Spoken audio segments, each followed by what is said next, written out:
Assalamualaikum warahmatullahi wabarakatuh. Selamat datang kembali dalam COD Cerita Orang Desa. Di video kali ini kita akan sedikit membahas tentang anggrek spesies.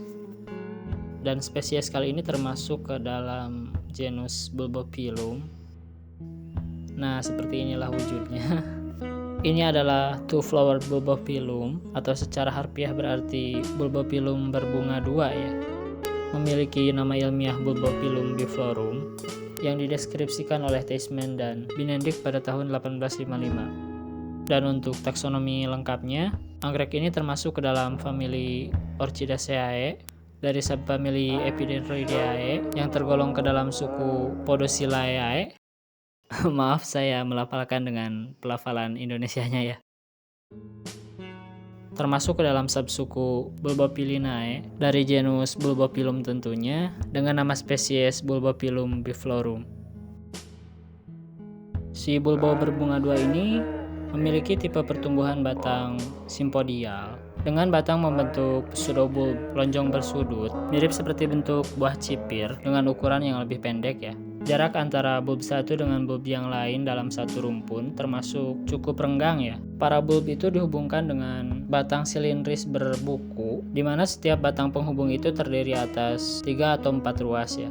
Pseudobulbnya ini berwarna kuning kehijauan, dengan bulb muda seperti dilapisi kulit hijau transparan yang cukup tebal seperti kaca atau botol ya. Dan bulb dewasa yang berwarna sedikit lebih kusam dengan badan bulb yang terlihat lebih cekung. Kemudian untuk akarnya tumbuh dari pangkal bulb, menumbuhkan akar yang cukup sukulen dengan ukuran sedang, di mana akar mudanya berwarna hijau muda terang dan akar dewasanya diselimuti warna putih ya. Lalu untuk daunnya berbentuk oblong, di mana daun ini hanya tumbuh satu helai saja dari setiap bulbnya dan tumbuh dari puncak bulb ya. Helai daun bagian atasnya ini berwarna hijau muda sampai hijau tua terang ya, sementara daun bagian bawahnya berwarna hijau yang lebih pucat. Kemudian untuk bunga dari Bulbophyllum biflorum ini memiliki keunikan tersendiri di bentuknya ya. Tumbuh dari pangkal bulb, menumbuhkan spike yang cukup panjang dengan pertumbuhan knop di awal seperti sepasang tanduk yang mengarah ke atas berwarna hijau. Nah, seiring berjalannya waktu dan pertumbuhannya, si tanduk hijau ini akan berubah menjadi sepasang antena dengan ujung hijau dan pangkal yang membulat berwarna putih dengan garis-garis ungunya. Nah, dari bentuk ini hanya tinggal menunggu beberapa hari sampai si bunga siap untuk mekar ya. Dan setelah beberapa hari itu muncullah wujud terakhir dari bunga ini. Nah, seperti ini.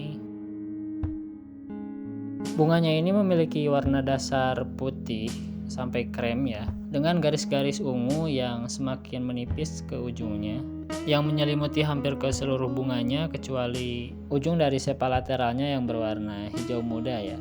Sepalateralnya ini terbilang cukup panjang, sekitar 5-6,5 cm, yang disatukan oleh sejenis serat tipis di bagian tengahnya ya.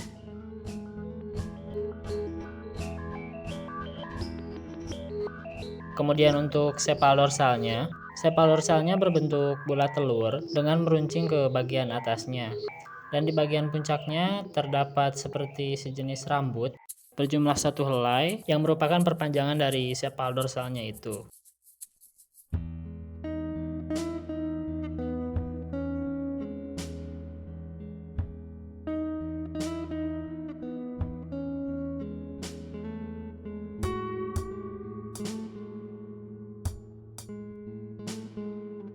Kemudian untuk petalnya berbentuk hampir segitiga ya, dengan ukuran yang tidak terlalu panjang, sekitar 7-9 mm saja, dengan warna dominan ungu dan agak kehitaman di bagian ujungnya ya.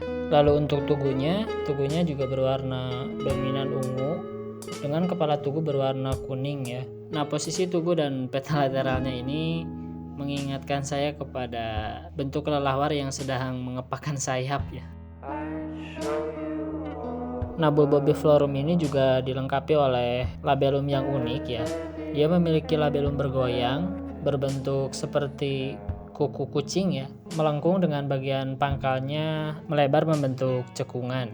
Cekungan di labellumnya ini terlihat selalu basah ya, dan jika kita mencoba untuk mendekatkan hidung kita ke bagian ini, akan tercium bau tipis yang tidak terlalu kuat tetapi cukup khas ya.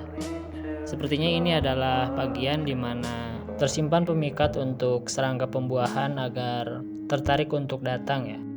Nah, lama mekar bunga dari Bulbophyllum biflorum ini sekitar 5-7 hari ya. Dan jika tidak segera dibuahi, maka perlahan bunga-bunga itu akan layu dan rontok dari tangkainya ya. Lalu untuk persebaran dari si bulba berbunga dua ini, setidaknya mereka bisa ditemukan mulai dari Thailand, Malaysia, Indonesia, dan juga Filipina ya.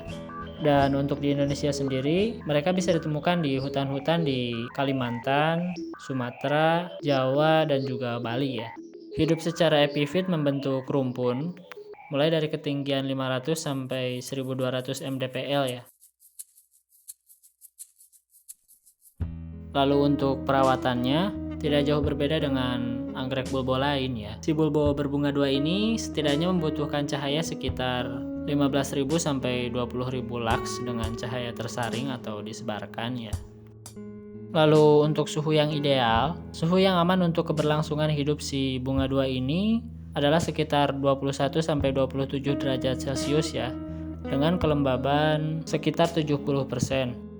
Lalu untuk pengairan, si bulba berbunga dua ini membutuhkan persediaan air yang cukup ya, terutama ketika masa pertumbuhan aktifnya. Dan kekeringan meski hanya beberapa hari saja sudah cukup untuk mematikan anggrek ini ya. Jadi penyiraman rutin dan terkontrol sangat disarankan untuk perawatan anggrek ini ya. Dan untuk substrat atau media tanam, anggrek ini bisa ditanam di media sabut kelapa, papan akar pakis, akar kadaka, juga pot kayu ya. Dan media tanam dengan drainase air yang baik sangat disarankan untuk dipakai dalam menanam anggrek ini ya.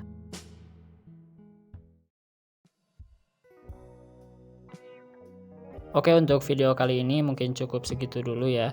Dan untuk kritik, saran, masukan, atau koreksi, atau komen apapun bisa langsung ditulis di bawah ya. Terima kasih juga untuk Anda yang sudah menonton sampai akhir.